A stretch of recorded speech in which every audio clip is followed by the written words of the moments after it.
Muy buenas noches. Les habla el ingeniero Manuel Guía de Guía Ingeniería. Hoy vamos a continuar con la primera especialización en el desarrollo de proyectos estructurales. Esta es la primera clase de esta quinta jornada de cursos online. Primero que nada, bueno, después de un largo periodo de inactividad nuestra, cuestiones, fechas, espero que hayan podido ponerse al día con los videos previos. Y hoy vamos a dar inicio a todo lo que sería la parte de estructura metálica con uno de los ejemplos que más solicitan a nivel profesional para nosotros como ingenieros estructurales. Vamos a trabajar una estructura básica eh, normalmente utilizada para áreas de estacionamiento de acuerdo a las luces que normalmente estos tienen. Vamos a trabajar enteramente este proyecto en estructura metálica. Yo posteriormente les enviaré este modelo para que ustedes puedan evaluarlo, revisarlo y hacer las consideraciones debidas, pero sería muy beneficioso que ustedes pudieran reproducirlo. ¿Sí?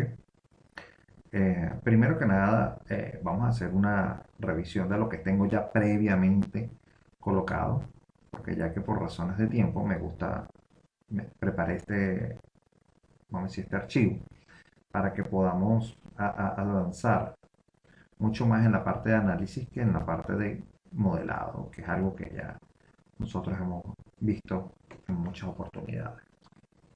Primero que nada, vamos a hacer una revisión de los sistemas de unidades que tengo en el modelo. Fíjense, voy a buscar acá.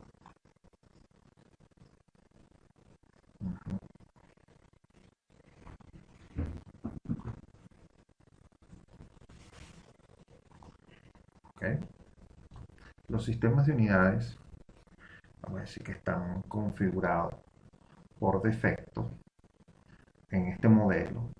Fíjense que estamos utilizando para en la parte de estructura, las dimensiones generales, vamos a estar utilizando los metros. En la parte de secciones vamos a estar utilizando los centímetros y acero de refuerzo en centímetros por centímetro cuadrado por metro. Vamos a estar trabajando también la parte de los desplazamientos con unidades de centímetros. Estos son desplazamientos generalizados. Estos dos también pudiésemos ponerlos en centímetros.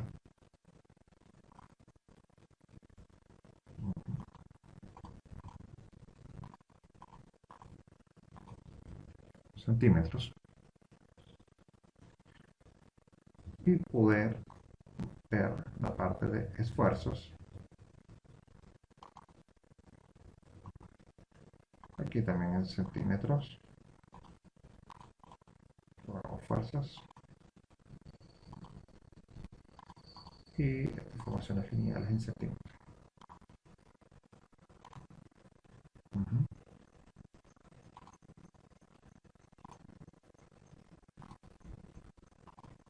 Ok. Para nosotros es esencial que podamos establecer un sistema de unidades acorde al trabajo que vamos a usar. Y esas son adaptaciones que hemos estado conversando en distintas ocasiones del curso, en el que al hacer nosotros las adaptaciones a los sistemas de unidades que estamos habituados a utilizar, vamos a disminuir las posibilidades de error por incluir datos o materiales o cosas así que no estén asociadas a nuestro uso común y podamos equivocarnos. ¿Sí? Caso común el acero la capacidad del F'C del concreto, los Fy del acero, exacto. Todo ese tipo de cosas estamos acostumbrados a verlas con un determinado sistema de unidades y otras veces no estamos tan habituados a utilizarlos, ¿no? Ahí también van a poder darse cuenta que tenemos unos decimales. Normalmente son muchos. Podemos cambiar esto a un área de unos 3 centímetros, unos 13 decimales. Esas son cosas que longitudes en centímetros. Va a depender del grado vamos a decir, de tolerancia que vamos a querer en nuestro proyecto. Esas son cosas que podemos ir modificando y adaptándolas. Aquí darle. Ok. Entonces, fíjense. Vamos a partir de la idea de que este modelo, bueno, técnicamente es lo que vamos a hacer. Vamos a empezar a hacer una revisión. Supongamos que este modelo nos los están ayudando a hacer. Tenemos a alguien a cargo en el trabajo que se encarga de definir las partes iniciales del modelo y usted es quien va a realizar el modelo. Entonces, lo primero que deberíamos revisar son las unidades. Eso lo vamos a poner aquí como un texto para que después ustedes puedan tener aquí las unidades. Eso es lo primero que haríamos. Posteriormente vamos a pasar a revisar o evaluar los materiales. Tendremos materiales. Estaremos prácticamente siguiendo el flujo de trabajo que hemos venido haciendo a lo largo de toda la especialización. Vamos a ir revisando o ir construyendo los elementos que necesitamos. En este caso, lo primero que revisaríamos serían los materiales. Entonces, lo primero que vamos a revisar son los materiales. De los materiales, lo primero que tenemos que saber es qué vamos a hacer. Recuerden que, como siempre les he dicho, la estructura va a depender de muchas cosas y usted va a partir de la idea inicial que usted tiene previamente a la concepción del proyecto. En una entrevista que usted tendrá con su cliente, el cliente le va a decir, mire, yo necesito construir un estacionamiento en determinado espacio, le va a decir dónde está ubicado, le dará algunas cosas del suelo, alguna información sobre el suelo, para el uso que usted lo quiere, y le va a decir, lo quiero en concreto o en acero. Ya es muy común que ya el cliente ya sabe cuáles son las características del material que va a utilizar para el proyecto. Él no le va a estar diciendo, calcúlelo usted y me dice, o ver cuál de las dos. De todas formas, si el cliente no sabe, usted tendrá que dar una sugerencia. Y si el cliente desea los dos sistemas, son dos cálculos completamente distintos, así que debería estar cobrando doble proyecto. Eso para que tengamos bien atento. Ahora, por lo general, es tendencia que este tipo de edificaciones siempre son en estructura metálica, al menos que el cuerpo general de la estructura o de la edificación a la que él se va a adosar sea en concreto. Pero es muy común verlos en estructura metálica. Ahora, las estructuras metálicas nosotros las vamos a dividir en dos tipos. Tenemos los perfiles laminados, que vamos a ir anotando por acá.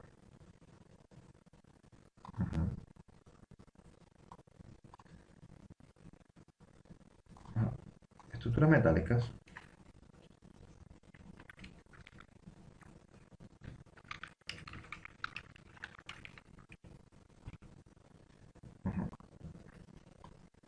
las vamos a poder encontrar de dos tipos, con perfiles laminados y con perfiles tubulares.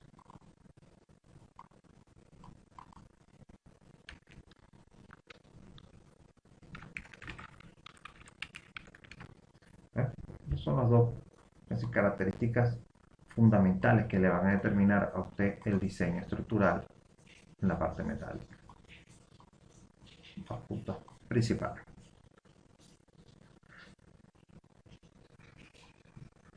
Fíjense, Los perfiles laminados y los perfiles tubulares son los más comunes del mercado.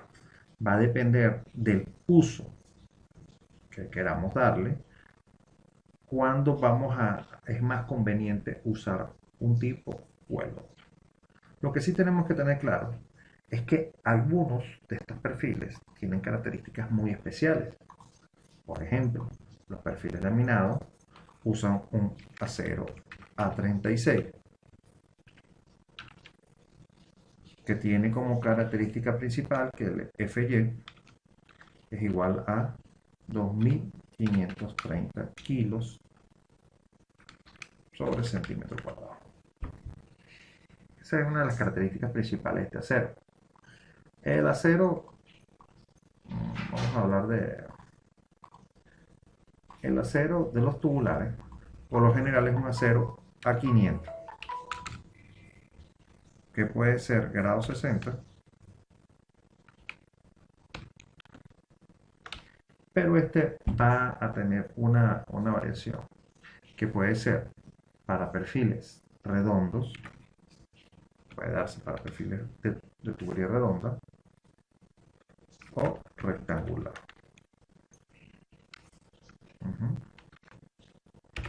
Eso lo vamos a ver y eso está muy bien tipificado en los manuales de construcción de los materiales.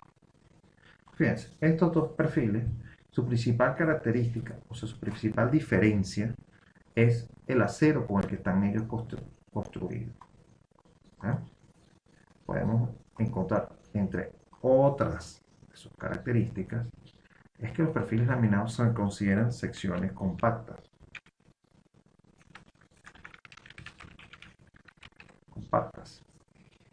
Y en cambio las secciones tubulares son consideradas secciones no compactas.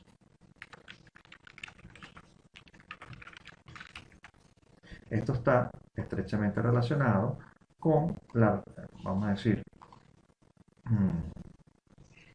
valga la redundancia, la relación que existe entre los espesores de los elementos y la, la rigidez de estos. Es que todo, una relación entre espesores. Entonces, ¿qué sucede? Siempre, siempre, siempre, siempre, los perfiles laminados son aquellos que van a cumplir con las condiciones sismorresistentes de diseño. Todo aquello que sabemos de estructura metálica que se nos proporciona en la universidad, por lo menos a nivel de pregrado, está adaptado y está justificado solamente para perfiles de secciones compactas. Es algo que tenemos que tener bastante en cuenta. Todo aquello que conocemos de deltas, de gamma, de relaciones de esbeltez, de sección, todo está referido a secciones compactas, ¿no? Dentro de nuestras secciones compactas, nosotros vamos a poder ver nuestros perfiles IPN,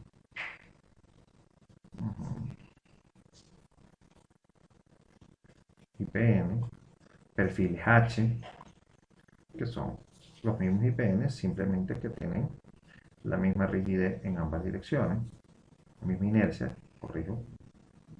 ¿Eh? Ese tipo de perfiles son los que cumplen con las condiciones de secciones compactas.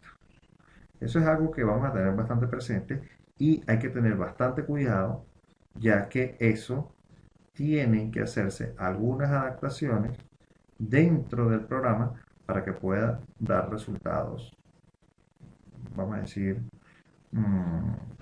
correctos. ¿Sí? Ahora, evidentemente, aquellos perfiles tubulares conocidos en el mercado como perfiles HSS, estamos hablando de perfiles de secciones cuadradas o rectangulares, ¿sí? O de secciones circulares. Bueno, aquí vamos a ver, hice el intento de que fuera circular. ¿Sí? Son estos tipos de perfiles. Evidentemente, las ecuaciones y las condiciones de cálculo de una de estas secciones no son similares a la de la otra.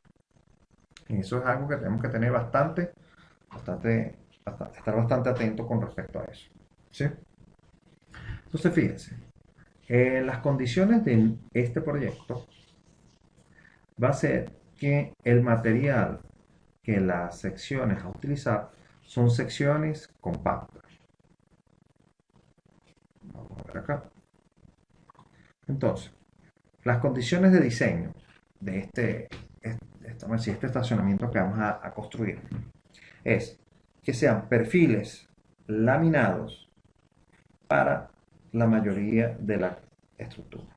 Entonces, vamos a hacer perfiles laminados con estructuras pernadas, eso es algo que tenemos que tener bastante en cuenta, y podemos también hacer las soldadas, pero vamos a hacer primero pernadas para ver cuáles son las condiciones que tenemos que tener allí y cuáles son las ventajas que tiene el software. Ok, entonces fíjense, el primer material que debemos ubicar es que esté definido el acero A36, porque el acero A36 es el que vamos a asignar a esos perfiles laminados. En el caso de Venezuela, los perfiles laminados son conocidos también como los perfiles de la empresa Properca. Esa empresa es la que construye los perfiles de secciones CP y BP. Esas son secciones de acero. Esos tienen sus equivalentes en las secciones IPN y H que conocemos en los que están, las personas que están del exterior conectados en este momento van a poder tener esa referencia. Fíjense algo, que acá lo primero que tenemos que darnos cuenta es que el software nos va a proporcionar una información. Una, el peso específico del material, o sea, peso por unidad de volumen, que nos va a permitir, o le va a permitir al software calcular el peso propio de la estructura de acuerdo a los materiales que le vamos a colocar. Aquí después vamos a tener el módulo de elasticidad, conocido también como 2,1 por 10 a la 6, o sea que aquí nos va a estar redondeado. Aquí está netamente el valor exacto del acero, del módulo especial del acero. Estamos considerando un módulo de Poisson de 0,3. El coeficiente de expansión térmica normalmente lo mantenemos allí, ese mismo número, al menos los casos en los que tenemos que evaluar cómo va a ser el comportamiento de la edificación o de la estructura y del material al momento de estar expuesto a cambios de temperatura bruscos, ya sea por congelamientos o por fuego. Eso es una cosa que normalmente no se hace aquí en Venezuela porque no tenemos esos cambios bruscos de temperatura o no tenemos esos problemas. Pero los amigos que están de Ecuador y de Perú pueden estar sufriendo de esos casos en algunos momentos dependiendo de su geografía, ¿no? Ahora, el módulo de corte, G, acá, posteriormente las propiedades de diseño del material, que lo despliegue esta ventana y se abre el cuadro que está aquí a mano derecha y podemos ver los valores de FY 2531.05 y FU. ¿Sí? Ahora, esos valores que están allí son los que conocemos como límites elásticos, el FY y el FU, pero también tenemos lo que llamamos límites efectivos, que son el FYE y el FUE, que ya son los límites de frontera antes de que haya una falla. ¿Qué pasa? Nosotros normalmente, cuando tenemos un elemento de estructura metálica, el acero, hacemos la curva, normalmente es una línea recta, y al final sube, endurece por deformación y ruptura. ¿Eh? Nosotros normalmente conocemos este valor que está acá como el límite elástico y siempre nos hemos mantenido allí. Entonces realmente no es el valor de esta curva.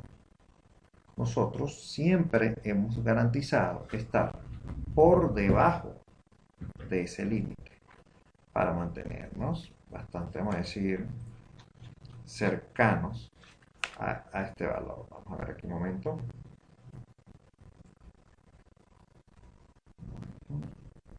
A ver aquí. Está por aquí un momento. Ajá. O sea que tengo la duda aquí. Un momentico.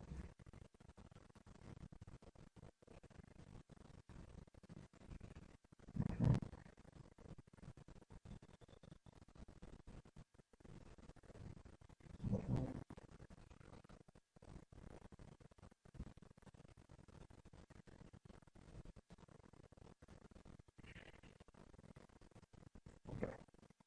Este valor que está acá es aproximadamente el adicional. Tiene de adicional un 50% de este valor.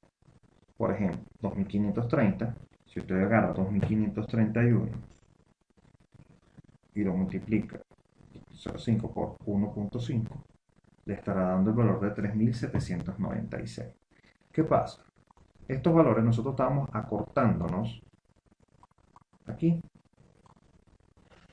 Entonces nosotros vamos a mantener este como un valor efectivo real y este era el sitio donde nos estamos ubicando. Estamos cortándonos a la mitad para tener un factor de seguridad de aproximadamente 2. De esta manera siempre estábamos considerando que pudiésemos estar dentro del rango elástico en el material. Eso es normal, eso es lo habitual que estamos teniendo.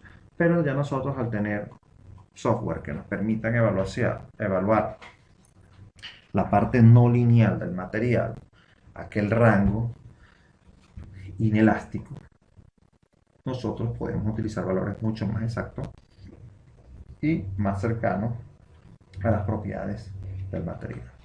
¿Estamos claros allí? ¿Alguna pregunta?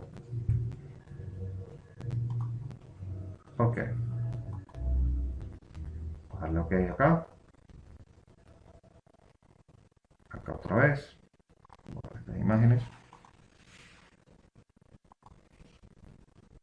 Fíjense, tengo el acero A36. Para los aceros tubulares, para las estructuras tubulares, dijimos que vamos a usar un acero A500. ¿Cómo puedo importar yo esos archivos, esos materiales? Yo puedo decir agregar un nuevo material metálico ACTM500 y en ese momento me voy a dar cuenta que existen dos grados del acero A500. Y aquí voy a hacer una corrección con lo que había dicho anteriormente. Entre los aceros A500 existen A500 grado B con un FY igual a 42 y un FY igual a 46. Fíjense que están aquí ya en la base de datos del software. Fíjense que dicen HSS round, que es redondo, y HSS rectangular. ¿Ven? Dependiendo del tipo de perfil que vayamos a utilizar, vamos a poder escoger uno o el otro material. En este caso voy a definir los dos materiales HSS round para perfiles redondos. Al yo presionar OK, se desplegará en la ventana. Voy a hacer una acotación acá en el nombre para yo saber en qué tipo de perfil voy a usar. Redondos. Aquí podré ver yo que el steel, isotrópico, pesos específicos, módulo de elasticidad, módulo de Poisson, Modelo de expansión térmica. Cuando vamos a modificar las propiedades de diseño, que es el botón ese grande que tiene en la parte inferior, donde dice Design Property Data. Y al presionar allí, justamente vamos a poder ver cuáles son los FY, FU y FY efectivo y FU efectivo que tiene este material. ¿Ven? Vamos a sacar una cuenta acá. Vamos a darle esta calculadora aquí. Vamos a 2952.89.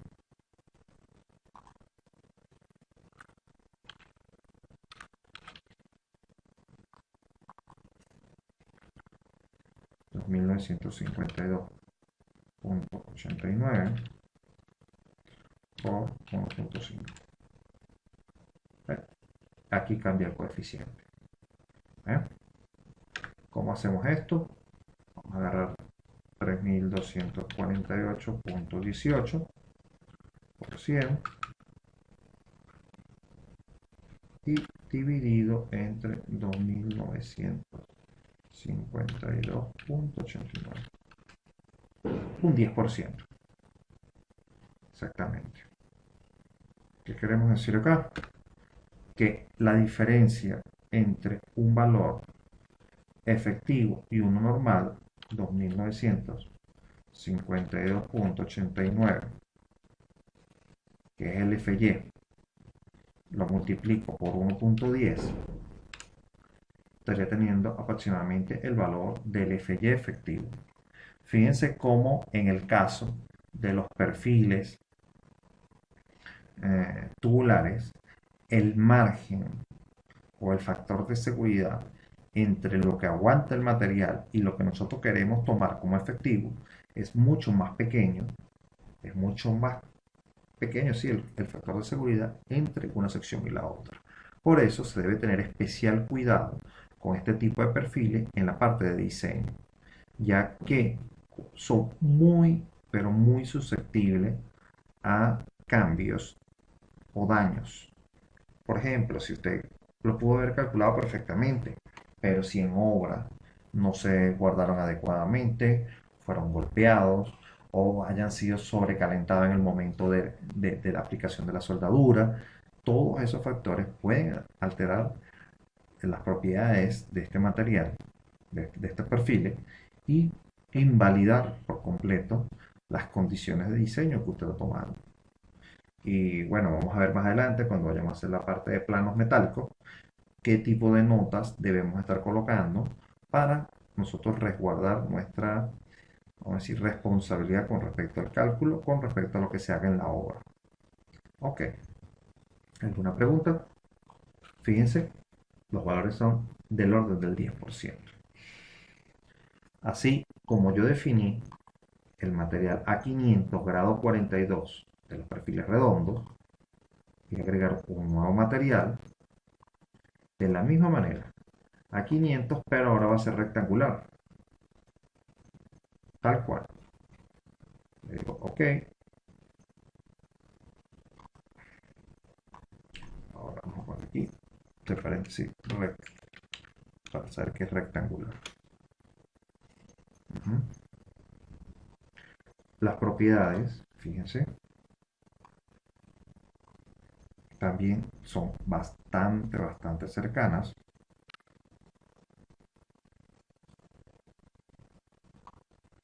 Vamos a ver acá un momento.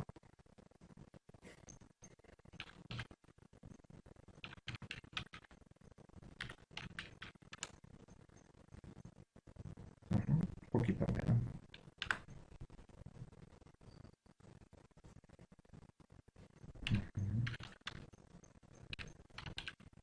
Y entonces les actualice la página a ustedes. Yo estoy rectificando un numerito acá.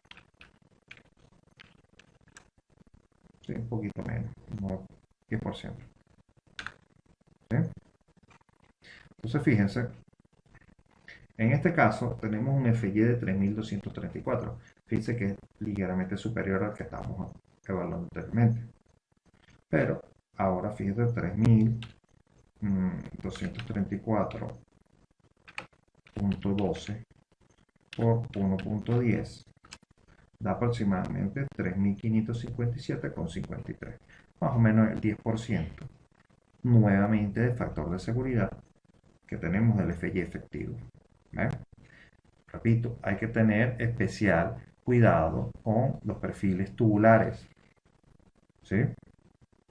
No sé si tenemos alguna duda hasta ahora. Solamente estamos hablando de la parte metálica con respecto al tubular.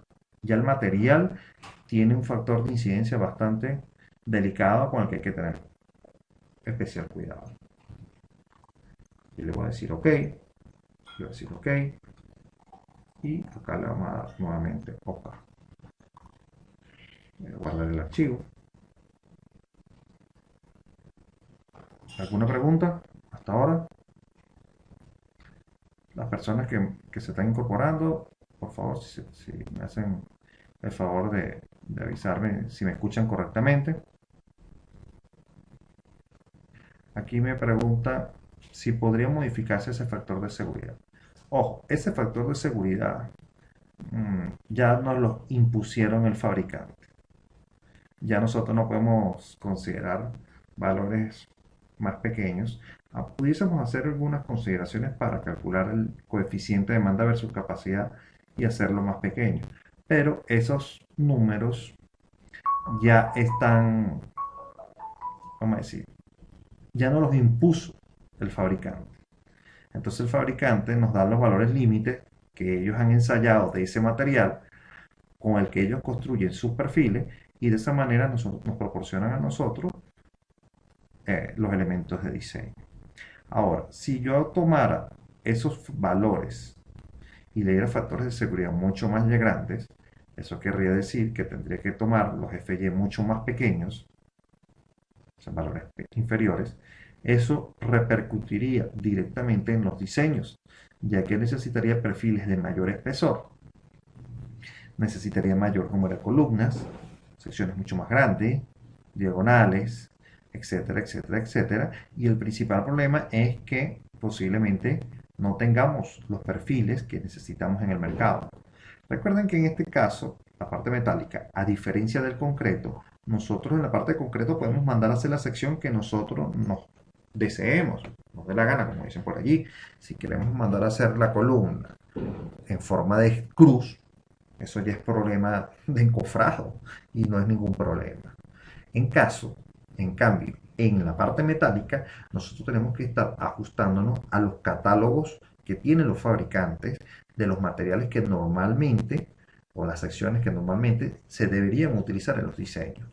Ahora, el caso atípico es en la estructura metálica para puentes, que son secciones de viga que realmente necesitan que se prepare la sección. Son secciones metálicas bastante grandes y de calibres que no están en el mercado, solamente se realizan bajo pedido. ¿Sí? ¿Alguna otra pregunta? Y no sé si Fermín quedó conforme con la respuesta.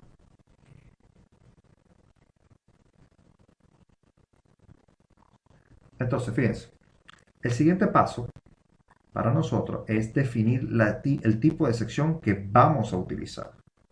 En este caso, nosotros vamos a utilizar unas secciones que ya yo he definido aquí previamente, que conocemos aquí en Venezuela como los perfiles Properca. Vamos a ver acá. Ya vamos para eso. Aquí me dicen, no sé si ya comenté la diferencia principal entre el Properca y el Unicode. Sí, Fermín, ya hicimos un comentario.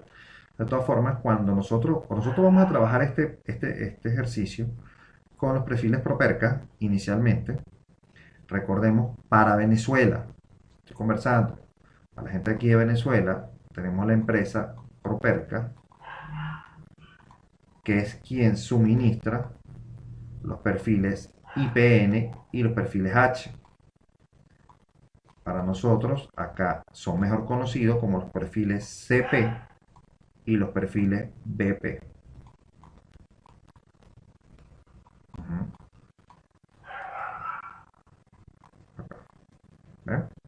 donde el siguiente número, por este caso 140, 160, 180, 200, 220, determina la altura del perfil. Los CP tienen su equivalente H y los BP son los perfiles IPM. Ahora, a nivel internacional existen otros perfiles. Nosotros los podemos importar. ¿Ya? Nosotros importamos esos perfiles y decimos a cero, entonces podemos generar, a ver acá, buscar la base de datos que va a incorporar, espérate un momento, ok, fíjense, los perfiles que nosotros tenemos nuestros equivalentes dentro de Venezuela, corrijo y repito, los perfiles CP y PP, pero a nivel internacional, de acuerdo a la norma, que puede ser la ISC o puede ser una norma británica, dependiendo de lo que nosotros queramos, nosotros tenemos también una gama de perfiles que le podemos definir el hacer. Y fíjense que acá está una lista. Los HP, S, aquí deben estar los H, los perfiles W, aquí están los perfiles W, para aquellas personas. Vamos a resaltar acá.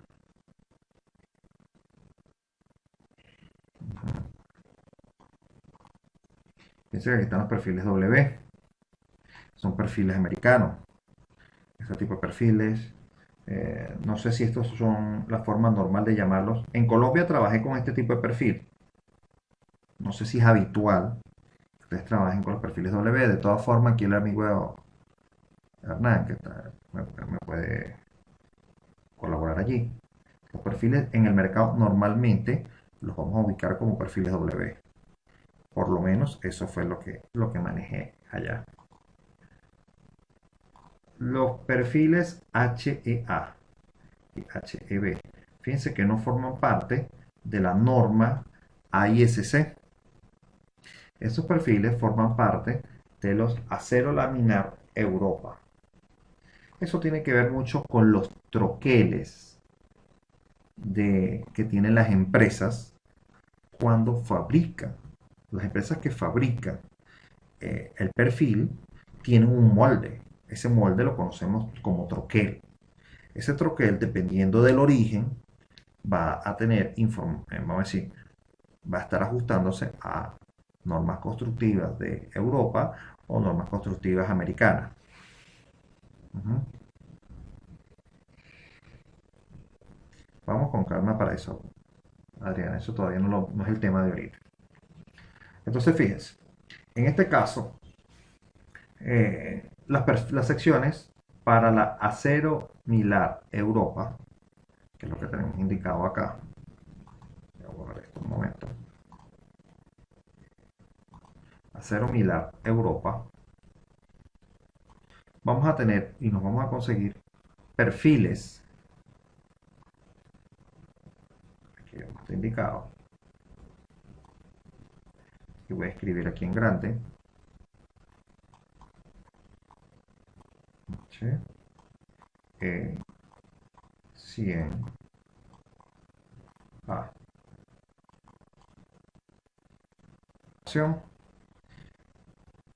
Entonces, esos perfiles HEA, fíjense cómo antecede el nombre, HEA, tenemos los HE 100B. Estos tienen, por lo menos en el caso de Venezuela, tienen su, vamos a decir, otro nombre. Nosotros los manejamos normalmente como HEA 100, en el caso del 100. Después aquí vamos a tener muchos más números. Y después tenemos el HEB, por ejemplo 100. Que esos siempre son mejor conocidos como planos, perfiles de serie petrolera. Ujú. Aquí me dicen, hay planos de FEDE, bueno, que marcan con perfiles HEA, como estos. Esos son los mismos perfiles que están aquí en acero laminado. ¿Eh? Si yo defino un HEA, vamos a buscar un HEA aquí, 140. Fíjense este HEA 140 que voy a seleccionar de esta lista. HEA 140. Lo voy a decir OK. Y fíjense que lo incorporé ya a mi lista de materiales. A mi lista de secciones. Y fíjense, aquí está aquí abajo, HEA 140. Vamos a ver las propiedades de ese HA 140. ¿Mm? Fíjense, acá tendremos la altura, el ancho de la ala superior, ala inferior, que vamos a estar teniendo las medidas, sería 13.3, de aquí para acá sería 140 por 14 centímetros, espesor del ala superior y espesor del ala inferior, o sea, este que está acá, 0.85 centímetros, igual que acá.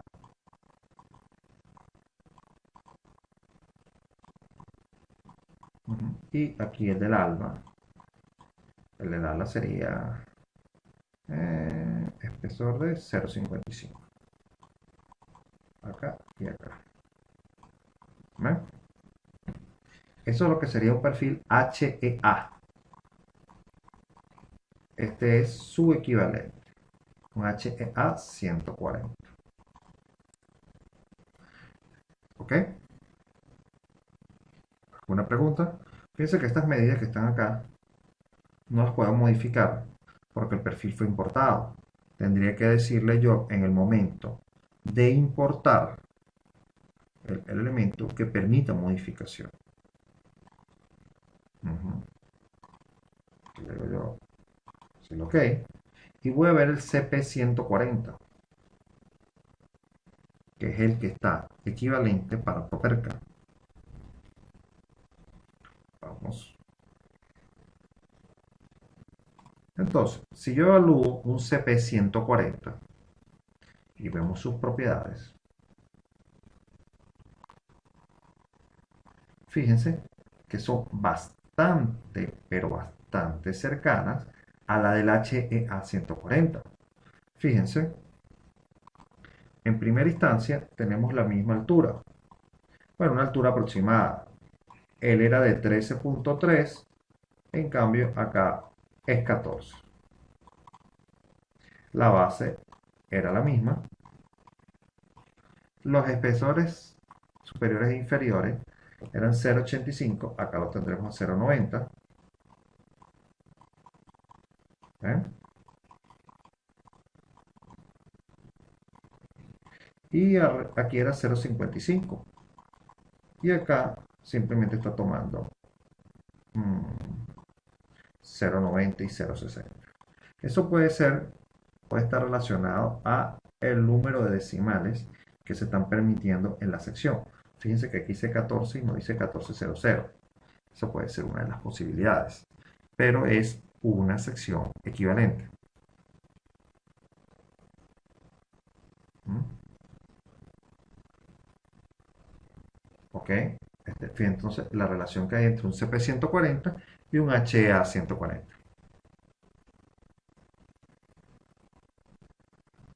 ¿Alguna pregunta? O sea, la mayor recomendación es, hay que ubicar, y creo que parte del material que les envié, como material de apoyo, están los manuales de ambos fabricantes. Los fabricantes de perfiles laminados por lo general no fabrican tubulares, son empresas totalmente distintas. Por eso es conveniente que de acuerdo a la normativa y los fabricantes y el mercado que tengamos cada uno de nosotros en los distintos países, y hablo de distintos países porque tenemos gente conectada de Ecuador y de Colombia y de Perú y de Bolivia y de Venezuela, tenemos fabricantes distintos en cada país. Entonces nosotros debemos, vamos a decir, dotarnos de los manuales del fabricante de cada uno de los, o sea, los fabricantes del país para saber con qué contamos a la hora de diseñar. Porque nosotros no vamos a generar secciones que no las vamos a poder conseguir dentro del país. ¿Sí? Es un pequeño trabajo de investigación que nos tocará a cada uno de nosotros. Pero fíjense que a lo que me referirá es que podemos conseguir los mismos perfiles dentro de una base de datos. Estos perfiles CP que están acá en nuestra lista, los realicé y los construí yo. ¿Cómo? ¿Por qué? Porque no están catalogados o no están tipificados como están en los fabricantes venezolanos. Entonces, ¿qué hice yo? Para evitar inconvenientes en la salida de datos, de resultados del software, vamos a decir que adapto mis secciones a las secciones de los manuales que tengo aquí en Venezuela y de los fabricantes, en este caso Properca. Entonces, ¿qué hice yo? Agarré mi manual de Properca, empecé a agregar nuevas propiedades, fíjense, nueva propiedad, sin importar. ¿Ve? Y allí, cuando yo digo nueva propiedad, yo voy a poder construir el perfil tal cual como yo quiera. Fíjense que allá ahí dice Steel y tengo un perfil en forma de I y allí están todas las dimensiones que yo puedo alterar para poder construir un modelo de sección. Es más, parte de eso eran los ejercicios que nos tocaba hacer en las primeras sesiones del curso.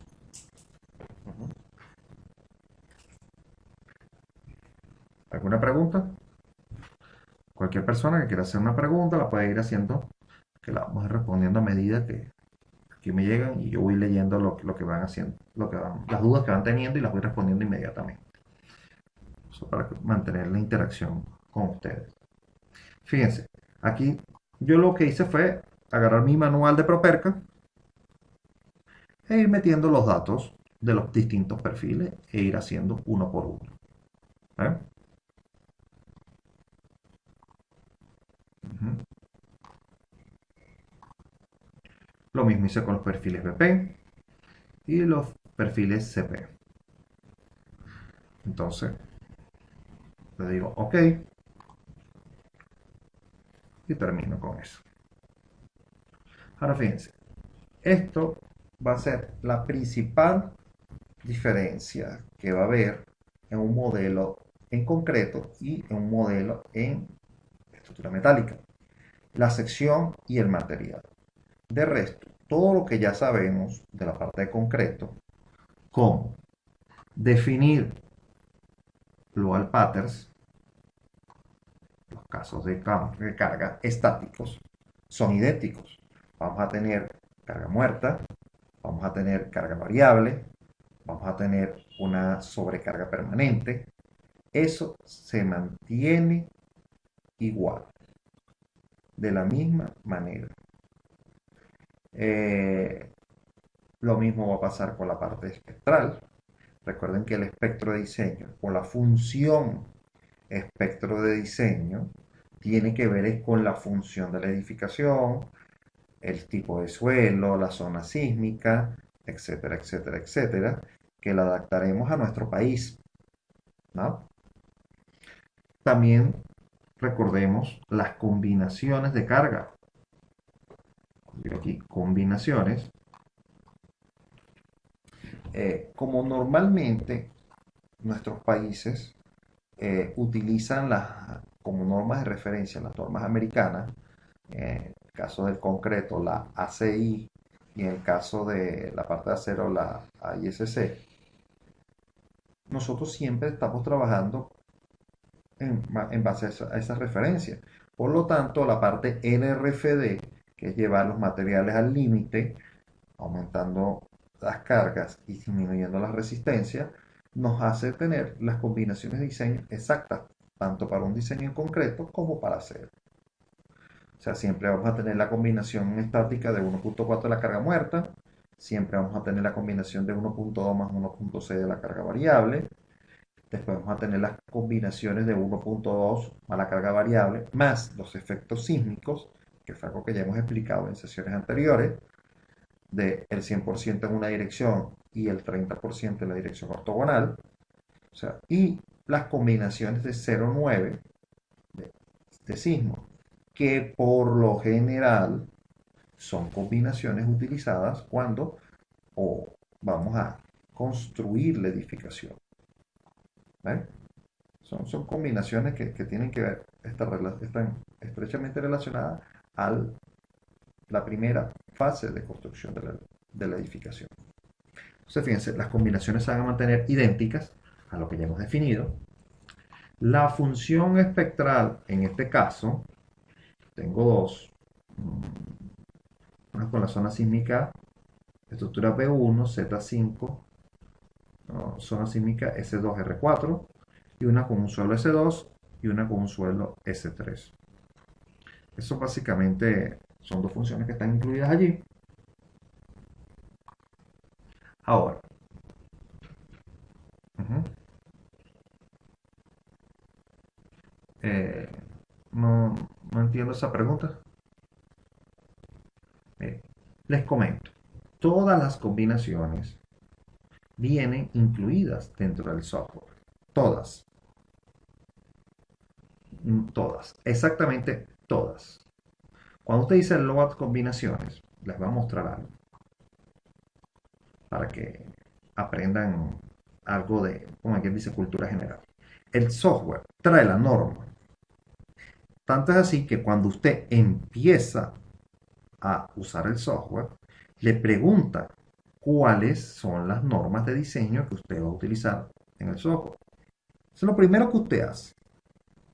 Le dice que el sistema de unidades, después le dice ACI, después le dice ASC y después le dice la base de datos. Pero, ojo, evidentemente que el software, el ETAPS, el SAP, el SAFE, el robo de estructura de análisis, todos traen las combinaciones hechas. A usted le dice aquí agregar por defecto combinaciones y se va a dar cuenta que le va a decir de cuáles quiere. Ya están allí. Fíjense, Steel Frame Design, vigas compuesta Design, Concrete Frame Design, Concrete Shear Wall Design. Usted lo único que tendría es que marcar acá y decir Steel Frame Design. Y le dice convertir a editable para que usted las pueda editar y cambiar el nombre si quiere. ¿Ve? Entonces, estas combinaciones se van a incorporar a la lista de cargas de combinaciones. Eso se mete allí. Y cuando tú le digas OK, le digo OK. Y fíjense el nombre con el que aparece. Fíjense, cuando yo le dije agregar, fíjense las secciones que agregó. Aquí está. UDCTL D1. UD, voy a agregar, ponerlo aquí escrito en grande. UD S T L D1. Y así sigue con el D2 y el D3 y el D4. Ahora, cuando ustedes importen sus resultados en tablas, ustedes van a poder diferenciar qué combinación es esta, de esta, de esta y de esta. Esa es una de las grandes preguntas. Evidentemente, el software las puede hacer automáticamente. Eso estamos claros. Es más, el software está diseñado para hacerlo automáticamente. El problema es que no todas las personas manejan el software de la misma manera. No todos tienen el mismo grado de pericia y tampoco además, muchas veces ni siquiera manejan el idioma inglés. Entonces, usted no puede agregar una memoria de cálculo donde usted le incorpore combinaciones UDSTL2, UDSTL3, donde al final usted va a tener que poner una leyenda explicando qué significa cada cosa de esto. Entonces, como he dicho yo desde un principio, el hecho de que usted coloque esto manualmente no es porque lo estoy haciendo trabajar de más, simplemente que cuando usted vaya a extraer los datos y le diga que la columna falla por la combinación 1.4 de la carga muerta, usted se va a estar ahorrando el momento en el que usted tenga que explicarle al, al, vamos a decir, al inspector que es que el caso UDSTL1 es el mismo caso 1.4 de la carga muerta. Así como aquí me están preguntando que si en las combinaciones debe hacerse igual. Mi recomendación es que hay que ponerlas manualmente. ¿Por qué? Así usted podrá hacer capturas de pantalla donde se le va a indicar resultados. Y esa captura de pantalla, cuando ya tenga el valor de la sección de la combinación puesta aquí, por ejemplo, y usted esté viendo aquí desplazamientos en la ventana, acá arriba, no les estoy resaltando, usted va a poder hacer una captura de pantalla de eso, pegarla en la memoria de cálculo y no va a tener que estar explicándole mucho a la persona. Simplemente usted le resaltará que lo que está en esa imagen ahí es desplazamiento por el combo 1.4. ¿Mm? Ahora, aquí dice, igual faltan otras combinaciones. Claro, estas combinaciones que están acá puestas son las mínimas de diseño sismorresistente. Ahora fíjense que, vamos a ver para que vean, hago acá. Fíjense que él agregó desde el UDSTL1 hasta el UDSTL8. Vamos a ver cuál es el UDSTL1. Ajá. Fíjense que ya el UDSTL1 sería una combinación de servicio. Servicio solamente por carga muerta. Vamos a agarrar allí que se le actualice la ventana. UDSTL1, 1, 1, 1. ¿Ven? Es una combinación de servicio. No está mayorado. ¿Ven? Entonces, no le puede servir de mucho. Vamos a luz de STL2. También es una combinación de servicio. Solamente que ahora incluye la carga variable. ¿Mm? Vamos a esperar a que se le actualice la ventana. Entonces, este combo es un combo de servicio también. Fíjense que ahora incluye la carga variable. Entonces, fíjense, ahora viene un UDCTLS1. ¿Ven? Que ya cambió de 1, de 1, de 1. Ahora vamos a ver los S. Ahora fíjense que ahora los que tienen las S son los que están con las combinaciones mayoradas. Entonces, fíjense que no es sino hasta el UDSTL1 que es igual al combo de 1.4 de la carga muerta. ¿Vale?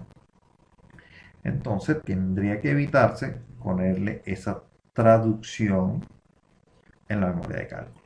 ¿Sí? Sí, sí. Como me dice, aquí dice el amigo Ricardo, son metodologías. Yo puedo ponerle las combinaciones automatizadas, pero sí les voy a decir algo. A nivel profesional, se ve mucho más eficiente y se presenta mucha más seguridad cuando se entrega un trabajo con esas modificaciones personalizadas que las automatizadas del software. Mucho cuidado con eso. Normalmente, cuando una persona ve que todo viene directamente del software, duda de la persona que hizo el cálculo. Bueno, como le estaba diciendo, el hecho de que usted presente ese trabajo con esas combinaciones personalizadas que usted está poniendo el combo, el nombre, deja mucho más, una mejor impresión del operador, de la persona que está realizando el trabajo. Porque si no, si usted se está limitando a lo que está automatizado. Eso es algo que son cosas que van a ir dando confianza con el pasar de los años a uno que está allí. Ahora, normalmente esas son las combinaciones mínimas que debería necesitar para una edificación. Respondiendo aquí la pregunta de Fermín. Ahora, dependiendo del caso, evidentemente, habrá que agregarle combinaciones a eso. Por ejemplo, hay estructuras en las que usted sabe que la incidencia de la fuerza sísmica es nada. Entonces usted no hará nada sísmico. Usted podría incluir simplemente los casos estáticos. 1.4 la carga muerta, 1.2 más 1.6. Ojo, esas son cosas que hay que tener bien claras. Ahora, el otro factor es cuando usted va a diseñar. Usted cuando diseña, por ejemplo, usted tiene una estructura y dice, voy a diseñar la edificación. Tiene dos vertientes. Una, sismo. Son los elementos excepcionales que pueden determinar el diseño estructural. Y la otra es el viento. El viento. ¿eh? Esos son dos factores donde normalmente usted tendrá que tomar una decisión. ¿Cómo tomo la decisión? Que es una de las preguntas que me están haciendo acá. Bueno, uno, usted agarra la estructura y verá la masa. Mientras más masa tenga la estructura, menos posibilidades tiene que el viento se la lleve. Pero sí tiene más posibilidades que el sismo la afecte. Recuerde, fuerza igual a masa por aceleración. Aplica lo mismo para la masa, para la fuerza sísmica. Mientras mayor masa tenga la edificación, y las aceleraciones podrán ser pequeñas, pero la masa va a prevalecer y va a hacer que las fuerzas sísmicas sean mayores que las fuerzas generadas por el viento. Por lo menos estamos hablando de fuerzas laterales. ¿Sí? Ujú. Entonces, ¿qué sucede? Cuando usted tiene una estructura, ahora vemos de la parte arquitectónica, cuando usted tiene una estructura, por ejemplo, vamos a decir asimétrica, es una estructura muy larga con respecto al ancho, un edificio de esta manera, ¿eh? Donde el área de exposición al viento es mucho más grande, como por ejemplo edificios que hacen en las zonas costeras, donde ponen todo el largo del edificio porque todo el mundo en la costa quiere ver hacia el mar. Entonces, la mayoría de esos edificios tienen esa forma, es por eso, para brindar una vista al mar. Pero lo que no saben es que lo que están es brindando es un área de exposición de viento mucho mayor, de presión. ¿eh? Entonces, en este tipo de casos de edificaciones altas con grandes zonas de exposición al viento, habría que incluir las dos combinaciones. En mi caso, incluiría las dos, porque no sabría decir a ciencia cierta quién va a prevalecer, si el sismo o el viento. Ojo, mucha masa, bien, pero también el área de exposición es grande.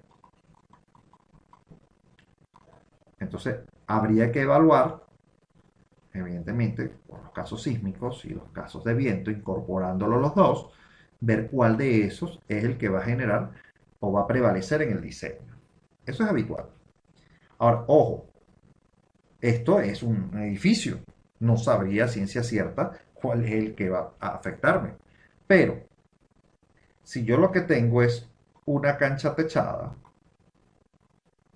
como están habitualmente construidas, una cancha acá, vamos a suponer que se tienen unos elementos por aquí, diagonales, etcétera. Ahora, la gran pregunta para todos es, si usted tiene una cancha techada, ¿qué diseño cree que va a prevalecer allí? ¿Un diseño por sismo o un diseño por viento? ¿Mm? Esa es una pregunta para todos, ¿no? Perfecto. Todo el mundo dice viento, viento, viento, viento. Evidentemente, el viento, porque la estructura, la cancha como tal, no tiene la masa suficiente para ser excitada y a producir daños con fuerzas laterales grandes. Pero si tengo un techo que le puede entrar el aire por abajo y puede generar tanto succión como presión, este, o sea, presión de succión, o sea, las dos cosas pueden ocurrir. Entonces, ¿para qué va a usar combinaciones de sismo si usted sabe que va a prevalecer el diseño por viento? Ojo, esto todavía a nivel profesional es un gran problema. Estructuras que se saben, que se aprecian. Es como que usted me llegue y me diga a mí, mire, Manuel, yo hice el análisis por sismo por si acaso, en esta cancha, porque yo vivo en una zona sísmica 7. En el caso de Venezuela, la zona sísmica de mayor 7. Sí, está bien, perfecto, pero usted como ingeniero tiene que darse cuenta que eso no puede ser. No importa cuánta sea la aceleración en la base, si la masa es nula. Fuerza igual a masa por aceleración. Entonces, ojo, hacer todos los diseños va a dejar mucho que decir del ingeniero que está haciendo el cálculo. Usted tiene que tomar las medidas preventivas de lo que usted está haciendo. O diseña por sismo o diseña por viento. Diseñar por las dos cosas quiere decir que hay una ambigüedad que usted no está seguro. Entonces, por lo menos, déjelo a los casos que realmente uno no puede estar 100% seguro, como el caso de los edificios con grandes exposiciones. Edificaciones aerodinámicas están hechas precisamente pensando en que el diseño por el viento no sea un factor de referencia, o sea, de daño. Entonces, fíjense, personalizar las combinaciones sí, yo sé que es fastidioso, yo sé que es un trabajo adicional, pero va a dejar una mejor impresión de la persona que va a trabajar el software. Aquí, por favor, escuchen atentamente. Si usted va a diseñar en una zona sísmica, la más alta del mundo, y usted lo que va a construir es una cancha,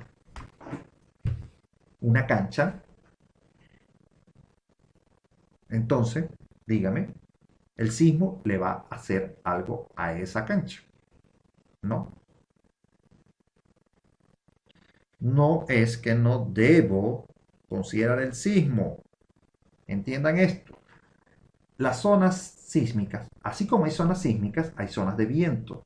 Si chequeamos el mapa de zonificación sísmica y el de vientos de Venezuela y el de nuestros países, hay zonas que tienen mayor incidencia, tanto de viento como de sismo. En nuestro caso, en Venezuela, coincide.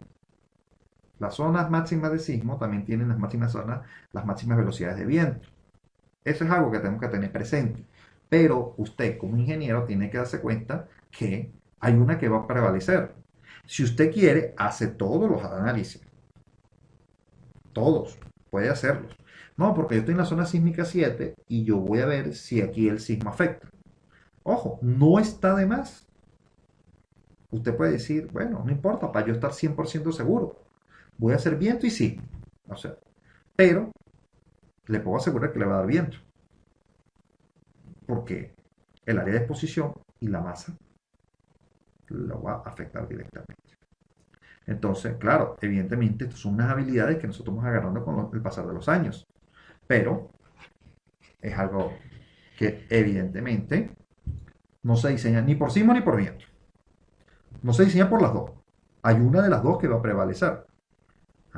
Que después nosotros vamos a poder inferir cuál de ellas es e incorporaremos las combinaciones necesarias para ese código. ¿Todo claro? ¿Alguna pregunta? Uh-huh. Sí, yo sé que no se dejen guiar por otros usuarios. de software que les dicen, no, pero ¿para qué las haces manualmente si te las da automática? Sí, Luis, si usted las hace de manera personalizada, va a quedar mejor. Ahora, fíjense que el 1.4 apenas era acá, pero fíjense que el UDSTL2, ok, ya le incorporará el del 1.6. Perfecto, ya tenemos el combo 1 y el combo 2. Pero fíjense, yo tengo 10 y aquí tengo apenas 8. Eso quiere decir que faltan combinaciones que van a estar implícitas en el diseño. UTCTL3, fíjense que está una de las más evidentes. El UDCTL3, que se está actualizando en pantalla en este momento, incorpora el combo 1.2 de la carga muerta más 1.2 de la sobrecarga permanente más 0.5 de la carga variable más el sigma en X. ¿Eh?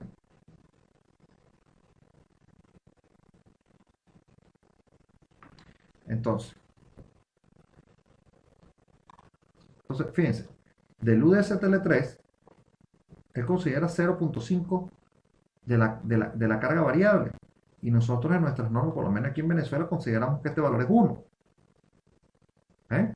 Entonces ya estamos reduciendo la carga variable por la mitad si consideramos el combo automatizado. Habría que corregirlo igual. La otra cosa es que está tomando el sismo solamente en una de las direcciones, 100% en X.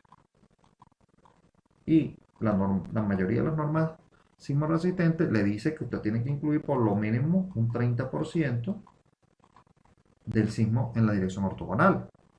Eso quiere decir que a nuestro subcombo nos faltaría más el 0.30 del sismo en Y, por ejemplo. ¿Eh? Por eso es que no recomiendo hacer los combos de manera automatizada. Le va a generar más problemas. Sí, los genera automáticos, pero después va a tener que revisar uno por uno, adaptarle el nombre y revisar la combinación para ver si están de la manera correcta. Eso significaría doble trabajo. Entonces, aquella persona que cree que haciéndolo de manera automática va a hacerlo más rápido, está equivocado. Va a trabajar doble y menos eficiencia. ¿Sí? ¿Alguna pregunta con respecto a las combinaciones? Creo que ha quedado bastante recalcado que el hacerlo manualmente va a ser mucho mejor. Uh-huh. Le digo cancelar porque ya esto, ya yo los tengo guardados. Uh-huh. ¿Alguna otra pregunta? Ok. Bueno, fíjense. Yo quiero, el día de hoy, vamos a hacer la parte, voy a hacer el modelo. Ya para la próxima clase vamos a dejar las cargas y vamos a ver el análisis. Uh-huh. La que tiene diseño, ¿cuál comprende? Bueno, no entiendo la pregunta, Omar. Las combinaciones, ¿te refieres a las combinaciones que tengo de diseño? Vamos a ver aquí. Uh-huh. Fíjate, estoy considerando un análisis sísmico. Sísmico, porque evidentemente la estructura que yo voy a hacer eh, está sujeta a la masa y la masa es bastante grande. Ahora, fíjense algo, si nosotros estamos evaluando situaciones en zonas donde los vientos son bastante fuertes, como huracanes y cosas como esa, eh, hay que hacer las dos combinaciones, los dos tipos de diseño, por sismo y por viento, porque es lo que estamos hablando. Puede ser que sea un factor, pero siempre hay uno que va a prevalecer sobre el otro. Entonces, cuando usted no esté 100% seguro, por ejemplo, el caso de la cancha era evidente. Es evidente, no tiene masa, no tiene piso, no tiene entrepiso, no tiene gente caminando. La gente que camina, camina sobre la losa y hasta la losa está pegada directamente al suelo. O sea, no tiene masa. nada más el puro carga muerta. Ahí es evidente que el diseño va a ser por viento. Igual cuando hagamos un edificio, por ejemplo, un búnker. Ese búnker evidentemente tiene que ser por sismo. Un búnker con paredes de 1 metro de espesor no se la va a llevar el viento. O sea, esas son cosas que son evidentes. Pero cuando hablamos de estructuras un poco más complejas a nivel de arquitectura, que están ubicadas en zonas donde tanto el sismo como el viento juegan un papel fundamental en los diseños, entonces ahí es cuando nosotros realizaremos las combinaciones de sismo y de viento. Lo que sí, por favor, por el amor de Dios, eso sí, digo yo, no mezcle un combo de sismo con un combo de viento. Lo he visto. Y eso es, desde mi punto de vista, es la mayor muestra de analfabetismo de ingeniería que usted puede darse. En la que usted diga 1.2 de la carga muerta, más, más 1.6 de la carga variable, por ejemplo, ojo, esto es un invento mío que estoy poniendo, más sismo en X, más 0.3 del sismo en Y, más el viento en X, más el 30% del viento en Y. O sea, esto, sismo con viento, o sea, esos. Recuerden algo, las combinaciones de carga y estos factores que vienen acompañándolos son factores probabilísticos. Están calculados en base a una probabilidad de ocurrencia que pueden darse dentro de las posibilidades que puede enfrentar la estructura. Podemos haber aumentado un 20% la masa. Eso es muy fácil en una estructura. Simplemente cuando la estructura decide cambiar el uso y le cambia la tabiquería, le puede incluir más tabiquería de la que él tenía inicialmente. Eso es probable. El que usted tenga la carga variable superada en un 60%, porque cuando usted le meta 1.6, eso quiere decir que tiene un 60% más de la carga variable de diseño. Eso es probable. Que usted, por ejemplo, haya diseñado una edificación para uso residencial y después compran el edificio y lo usan para comercio o para oficina. La carga variable va a aumentar. Pero el sismo y el viento significaría que mientras le está temblando, viene el huracán y también se lo quiere llevar. ¿Sí? Y como siempre he dicho, tanto en las clases presenciales, aquí hay unos cuantos que están conectados en las clases, que están presentes en las clases presenciales, y otros que ya lo han hecho, saben que yo siempre he dicho esto, que esto solamente se le ocurre a una sola persona aquí en Venezuela. Sismo y viento a la misma vez. O sea, el grado de brutalidad es inmenso. O sea, quiere decir que mientras les tiene el huracán, viene el sismo también. Y en ese momento yo creo que no va a estar muy pendiente de la integridad estructural del edificio porque es el fin del mundo. Así de sencillo. El único momento en que va a ocurrir esas dos cosas a la misma vez es el fin del mundo. No tiene más nada. ¿Sí? Eso es algo que o es uno o es el otro. Sí, Fermín se ríe, pero se sabe que es verdad. La improbabilidad es posible. ¿Quién me pregunta que cómo llega a este combo de diseño? Esto es una locura. Esto es una locura. Esto está mal. Esto muestra un grado de ignorancia muy alto. No fue porque me lo preguntaron, ojo, solamente estoy diciendo que por si se les puede ocurrir, o lo ven, se lo ven a otro. Yo lo he visto, se lo vi a otro. No me caracterizo por ocultar las cosas que pienso y se las digo en la cara a la gente. Los que me conocen saben que soy así. Y a quien se lo vi, se lo dije. Aquí me dicen una combinación para impacto. Bueno, eso es posible. Eso sí es una probabilidad. Es más, tristemente, la persona que calculó las Torres Gemelas consideró ese caso. En el análisis él consideró el caso de que pudiese haber chocado un avión contra las Torres Gemelas. Claro, evidentemente le agarró en ese momento el avión más grande que había, un 347. Se le metió un 747, full de gasolina. Más, se le metieron dos. Eso es probable, eso es una probabilidad. ¿Qué podemos decir nosotros? Bueno, en esos casos que tenemos estructuras muy especiales, supongamos una estructura muy alta, muy alta, en la que usted puede decir, mira, esto es muy alto, algún día no digamos un terrorista, pero sí digamos alguna persona que por algún desperfecto, ¿no? Que en casi por algún desperfecto de la máquina, puede incidir directamente sobre la edificación. Eso puede considerarse. Eso sería un caso de carga. Otro Lo definiremos como un caso estático porque sería una fuerza que vamos a agregar de una X magnitud. Y entonces usted generaría una combinación. Y ahí es donde usted como ingeniero va a decir, bueno, yo voy a suponer que el edificio puede estar medianamente lleno o puede estar superada su capacidad. Por ejemplo, la carga, yo pudiese decir, bueno, yo voy a suponer que el edificio va a tener 1.2 la carga muerta. Y voy a suponer que la carga variable del edificio, yo voy a decir, concha, no voy a suponer que está completa, rebatido, pero sí puedo decir que puede estar completamente la carga variable puesta. Ahora sí, más la fuerza otra, que sería la fuerza de impacto. De impacto. ¿Ven? Entonces aquí este es un combo coherente. ¿Ven? Podemos tener otro combo. Pudiésemos tener un combo de impacto más viento. Más viento. Es probable que el viento sea el factor vamos a decir, de incidencia en el avión, en el caso de que fuese un avión. Vamos a suponer, podemos llegar a unas conclusiones de que grandes fuerzas de viento producen daño en el avión y el avión o desperfecto y él hace que choque. Es probable. Ahora, lo que sí no es probable es que yo mezcle este impacto de un avión con un sismo. ¿Qué voy a decir? Que mientras la Tierra movía, el avión que estaba en el aire se volvió loco y chocó contra el avión, contra el edificio. Es improbable.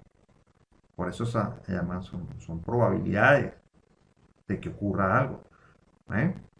Entonces, en esos casos, nosotros construimos las combinaciones.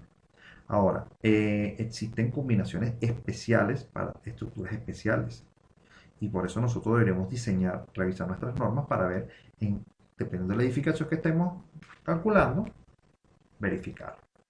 Es más, en los edificios, vamos a hablar de alto calibre, torres muy altas, hasta se hacen representaciones a escalas de la edificación pasadas por túneles de viento y por mesas de vibración para evaluar los efectos que tienen sobre la edificación.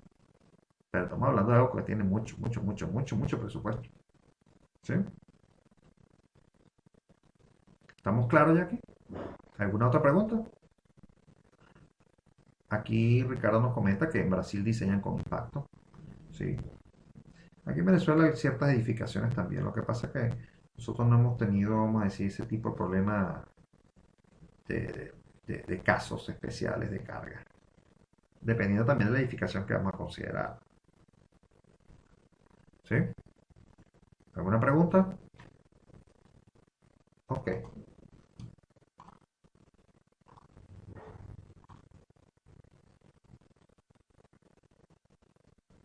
Aquí toma cuenta el impacto en las losas. De losas o sea, hablas de fuerzas laterales.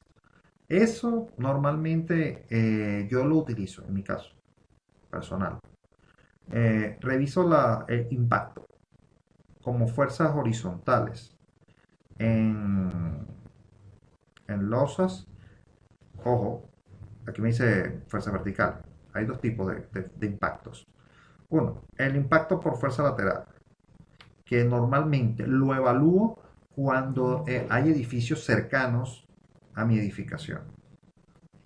Por ejemplo, que yo vaya a hacer una patología, una evaluación de fuerza, yo veo la separación entre edificios y evalúo los edificios que también están alrededor para ver si alguno de ellos impacta lateralmente al edificio. Normalmente se ve, dependiendo de las alturas de los entrepisos, yo puedo ver si va a chocarle al edificio. Vamos a hacer un pequeño gráfico. Si suponemos que yo tengo acá mi edificio de diseño, es este edificio azul, vamos a suponer acá, que tiene unos niveles de entrepiso acá, acá y acá. Y tengo otros edificios que están alrededor de él. Vamos a chequear estos rosas, que son más chiquitos. Vamos a poner acá. Y los niveles de entrepisos están disparejos. O un edificio más o menos de la misma magnitud. aquí alrededor, donde las alturas entre pisos son similares. Entonces acá hay que tener cuidado con dos cositas. Vamos a ver acá. Uno, el impacto que esta losa puede causar sobre la columna. Fíjense que las losas de entrepiso chocarían directamente solas por las columnas del edificio. Esto pudiese ser un factor de colapso. Aquí habría que evaluar los desplazamientos laterales del edificio, vamos a llamarlo 1, con respecto a los del 2 y los del 3. Ver los desplazamientos de uno en esta dirección y del 2 en esta dirección y evaluar si hay una posibilidad de impacto. Y también hay impacto en caso de que esta losa choque contra esta otra losa, porque los entrepisos son iguales. Evidentemente, este segundo efecto es mucho menos perjudicial que el primero, porque está dándole sobre el elemento más rígido. Ahora, cuando hablamos de impacto en losas a nivel vertical, es otra cosa. Por lo menos en el caso de estacionamientos, habla de un impacto de aproximadamente 900 kilos en un área de 15 centímetros, 15 centímetros cuadrados. Eso es otro tipo de impacto. Eso simplemente es una carga puntual que se estamos colocando allí en el área más desfavorable, pero no tiene que ver con eso. Aquí me dice cómo tomaríamos en cuenta una fuerza por impacto de una sala de máquinas de ascensor. Esas fuerzas ya vienen calculadas de acuerdo al ascensor.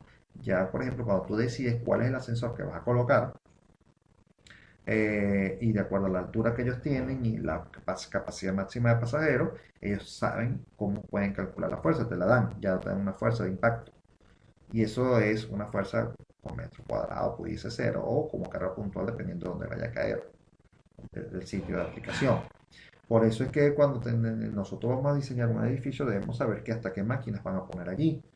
Hoy en día hay ascensores que tienen sus máquinas incorporadas en la parte baja y por eso ha reducido la capacidad en la parte de arriba, en la parte superior. Y los contrapesos ya ahora van en la manera lateral, ya no causa el mismo efecto y el peso no es el mismo. Ahora, ojo, lo que siempre hay que tener cuidado es cuando estén diseñando, por ejemplo, a mí me pasó en caso de unas gradas de un estadio, que hay un impacto que no consideramos, es el impacto de la gente cuando brinca. Las personas cuando brincan están aumentando más o menos entre un 30 y un 40% su peso al momento de impactar. Por ejemplo, entonces una persona de 100 kilos cuando brinca y cae justamente en ese punto puede estar 140 kilos. Aquí sí, o sea, esas son cosas que dependiendo del caso, de la edificación y de lo que sepamos para lo que va a ser, nosotros podemos tomar casos adicionales. Ujú. ¿Cómo buscaría la fuerza de impacto que puede generar un edificio cercano al que estamos construyendo? Bueno, lo primero que habría que evaluar es la separación que tenemos en las edificaciones. Y tendría que hacer tres modelos en este caso, el del modelo 1, el del modelo 2, el modelo 3, y evaluar la desplazabilidad que tiene. Cuando tú te des cuenta que por lo menos el modelo 1 se desplaza una cierta cantidad, bueno, se desplazaría algo así, y que el modelo 2 también se cruzan en desplazamiento, bueno, ahí estás presente un impacto. Tendrías que evaluar básicamente los cortantes basales disgregados, o sea, el cortante basal disgregado en los niveles entre pisos como fuerza sísmica. La puedes obtener basada en un análisis estático equivalente y podrías ver con qué fuerza está en ese punto el evento. ¿Mm? Las derivas te van a servir, no te sirven para eso. Las derivas te van a servir para saber el grado de desplazabilidad, porque recuerda que la deriva es un desplazamiento, es una relación del desplazamiento entre el desplazamiento horizontal con respecto a la altura. La deriva no, tendrías que irte directamente al desplazamiento y ver si el desplazamiento del edificio en su punto A llega a impactar al edificio B, al edificio 2 cuando él también se mueve. Eso ya es algo que tendrías que ver en un análisis. Tendría que hacer tres análisis. Así de sencillo. Ok. Aquí me dice, un mundo perfecto se podría consultar el cálculo estructural de esas edificaciones. Perfecto. Si lo tienen, deberían estar. Esos cálculos de la edificación 1 y la edificación 2 deberían estar los cálculos. Posiblemente es que tengas algunos valores que te falten. Si son edificios nuevos, podrías tener hasta el modelo. O sea, por eso que mm, el modelo matemático debería ser parte de la entrega. Yo no lo entrego muchas veces, pero sí hay veces que lo entrego dependiendo de la institución, pero ellos deberían tener el modelo matemático, porque otra persona, como nosotros, en caso que necesitemos esos datos, nos dan el modelo y nosotros sabremos qué hacer con ellos. Y pues, de esa manera poder dar una respuesta al problema, ¿no? ¿Alguna otra preguntita?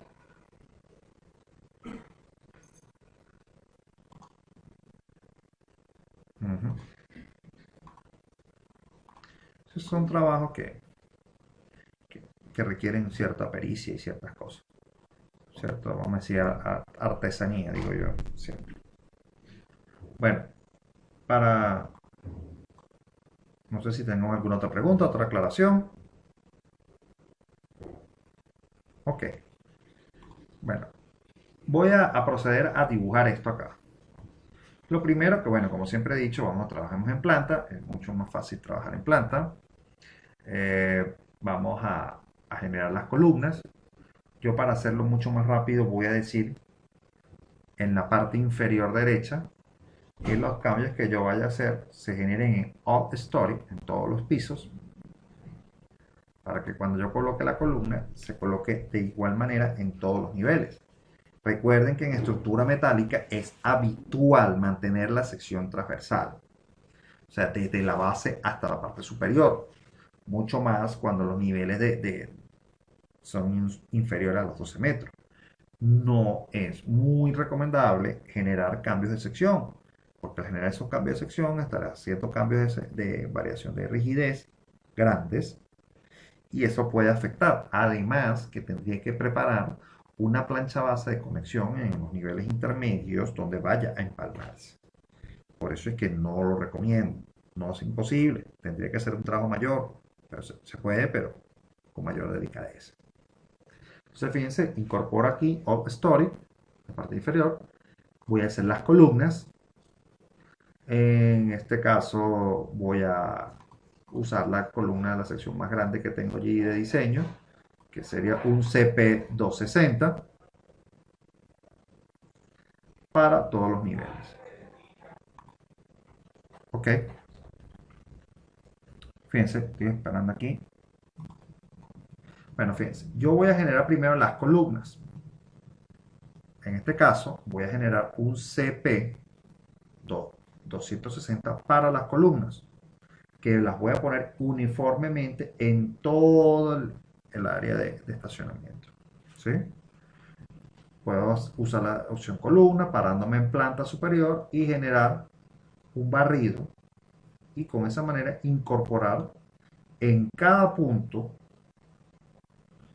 de intersección de la grid una columna. Hasta allí estaríamos bien. Todos estos momentos van a ser continuos porque los momentos van directo a la base y en la base sí se supone que no van a estar liberados porque alguien tiene que absorber esos desplazamientos. Lo más seguro va a ser la plancha base. Ahora, cuando yo voy a generar las vigas, hacer las vigas, en este caso es muy probable que considere un BP350. Posiblemente sea mucho más pequeño o más grande, eso lo va a determinar el cálculo.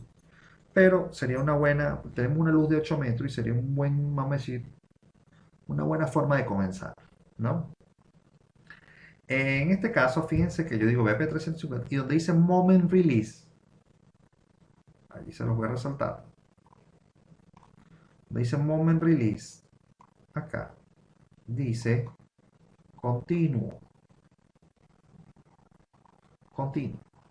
Esos moment releases es liberación de los momentos en los nodos de la viga, en este caso. Le está diciendo que va a ser de manera continua. Esa manera continua los vamos a utilizar es cuando la estructura a la que me voy a conectar va a ser infinitamente rígida. Y cuando es infinitamente rígida normalmente es cuando son soldadas o forman parte del cuerpo. como en el caso de concreto. El nodo del concreto es infinitamente rígido porque la viga es parte del nodo, está vaciada, junta. En cambio, cuando nosotros tenemos estructuras pernadas, como las que vamos a hacer, este pórtico, toda esta estructura está íntegramente conformada por estructuras pernadas. Entonces, en este caso, nosotros no le vamos a decir que sea continuo, le vamos a decir que es un PNet, Moment Release PNet. ¿Cuál va a ser la principal diferencia? Es que cuando usted vaya a ver el diagrama de momento de esa viga, va a ser un diagrama de momento nulo en el apoyo. Usted va, por ejemplo, a tener este pórtico acá, por ejemplo, y cuando vaya a ver el diagrama de momento de ese pórtico, usted se va a conseguir con un diagrama así, ¿eh? Donde en el apoyo es 0 y el apoyo es 0. ¿Eh? ¿Eh? Cuando se libera y se coloca Pinet, se obtiene esto que está acá. ¿Eh? Esto es habitual cuando la conexión es pernada. Recuerden que cuando ustedes hagan la conexión, vamos a suponer que está la columna, aquí está la conexión, algo así, tiene unos pernos de anclaje acá. Esos pernos permiten cierta movilidad de la viga, del elemento viga. Entonces esa movilidad es la que hace que esto sea cero. ¿Por qué? Eso es mecánica racional simple. Libero el momento, permito el desplazamiento. Este ángulo que está aquí. Y cero. ¿Estamos claros ya? Ok. Entonces fíjense, yo voy a incorporar vigas Pinet en todo el sistema estructural. ¿Eh? En todos y cada uno de los niveles voy a incorporar vigas Pinet. Porque todas las vigas van, la conexión viga-columna va a ser pernada. Fíjense, acá el ingeniero Hernán nos dice que resiste mucho más por Pinet, no recibe momentos por sismo. En cierta forma sí los recibe porque las columnas van a ver una desplazabilidad. Lo bueno es lo siguiente, es que como permiten mayor deformación, el diafragma se va a poder cambiar, va a deformarse de acuerdo a las fuerzas laterales que están poniéndose. ¿Qué tenemos? Si tenemos deformaciones, tenemos forma de liberación de energía. Y si tenemos, vamos a decir, daño dentro de la edificación, ya sea en las losas o en los niveles de entrepiso o en las tabiquerías, nosotros vamos a tener forma de disipar la energía. Eso es una de las cosas que más nos van a afectar en el caso de disipación de energía. ¿Mm? Ok. Entonces fíjense, ahora, en este caso ya nosotros definimos las vigas, pero ahora vamos a definir los nervios.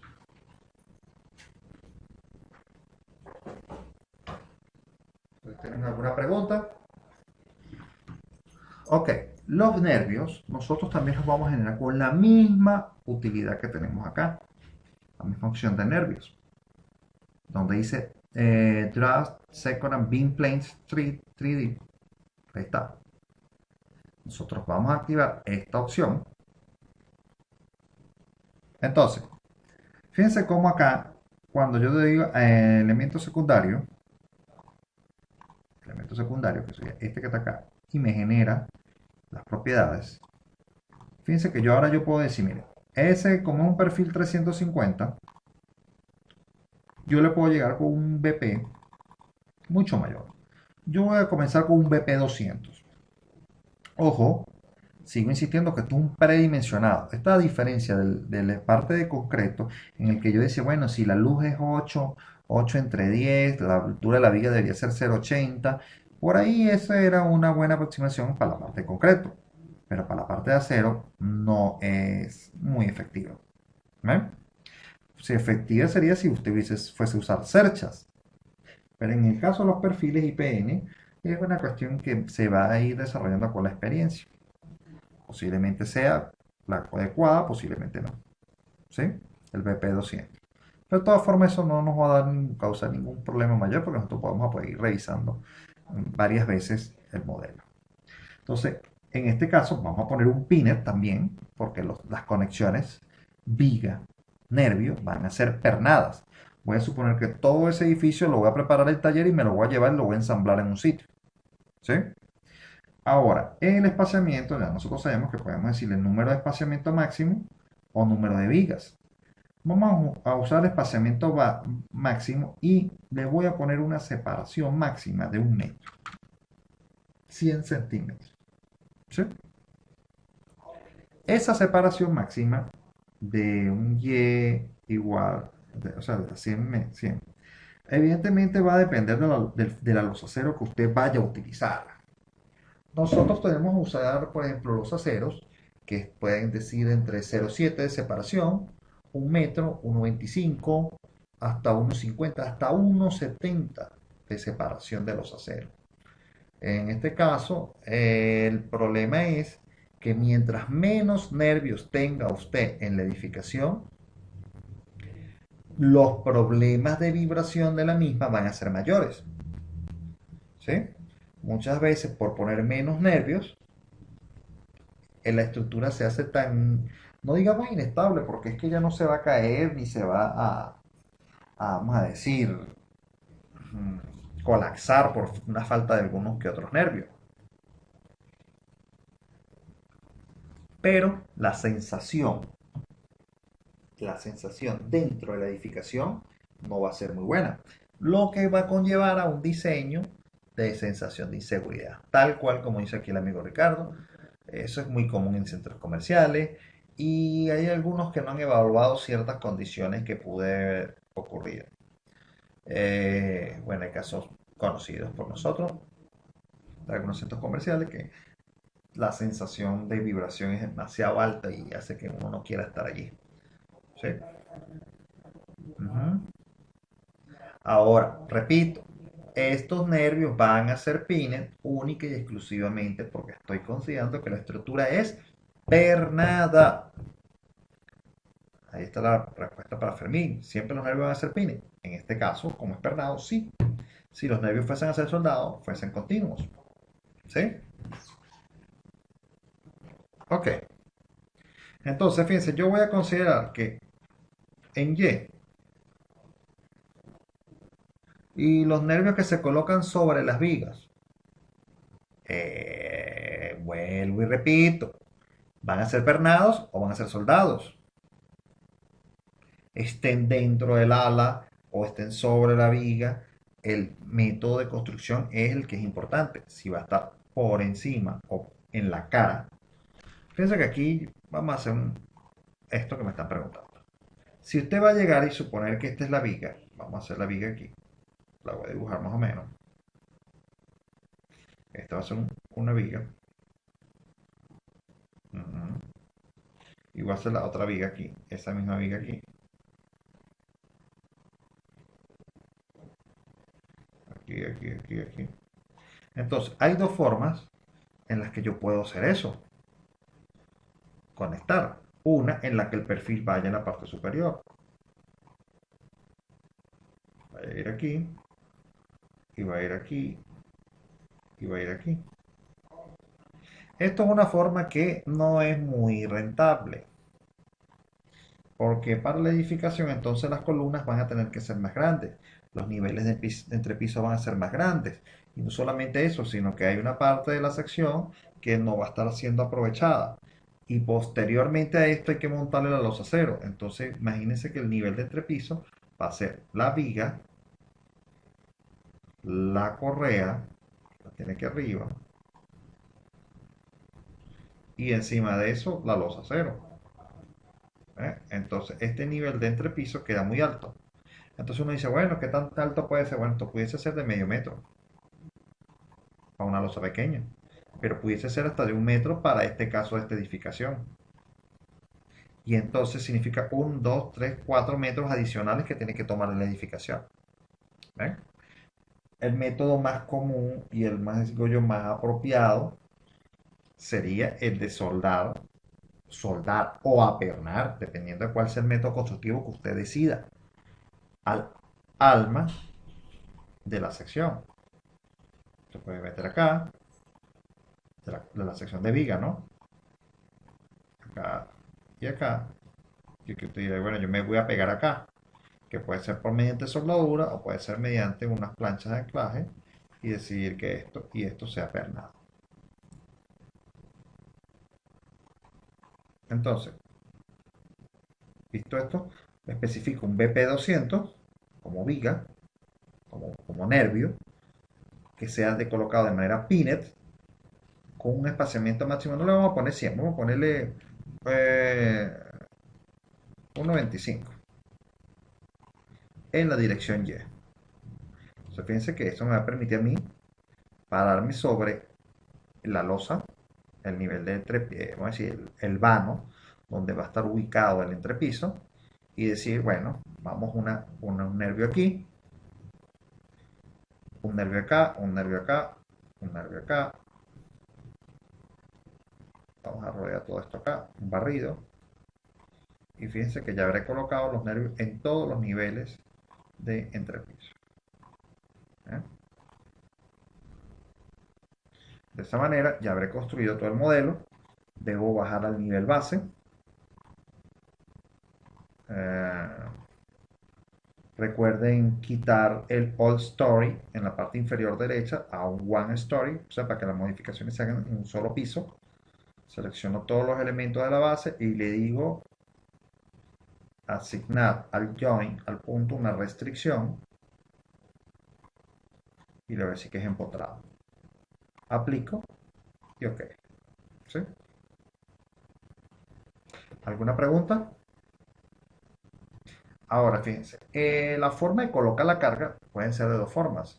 Pueden ser a través de un elemento de área, que es lo que yo voy a hacer, es lo que recomiendo hacer, generar una losa, generar un área y allí colocar las cargas por metro cuadrado. Es lo que recomiendo. También usted pudiese calcular las áreas tributarias, el peso por área tributaria en cada elemento nervio y se lo pone como elemento distribuido lineal en el nervio.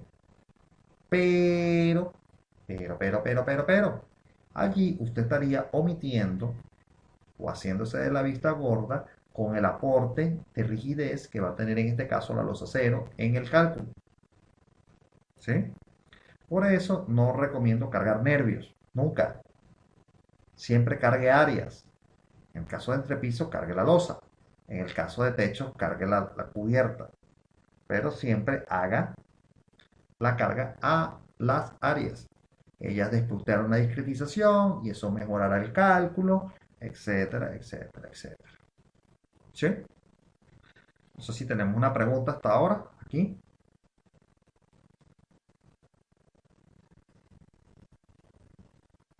OK, bueno, vamos.